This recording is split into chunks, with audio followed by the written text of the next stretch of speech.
बड़े मासूम साथी ने बड़े मासूम लहजे में ये आज मुझसे पूछा है, बिछड़ना कैसा होता है, जुदाई किसको कहते हैं, बिछड़ के जीने वाले लोग जिंदा कैसे रहते हैं।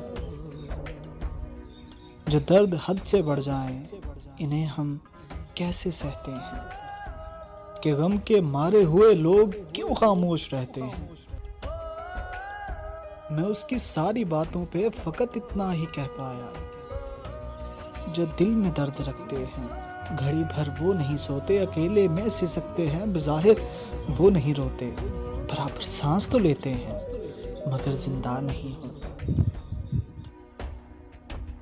ये सुन के धीमे लहजे में उसी मासूम साथी ने वक्त आखिर कह डाला, चलो इस दुनिया की हर रिवायत तोड़ देते हैं, मोहब्बत में क्या रखा है, मोहब्बत छोड़ देते हैं।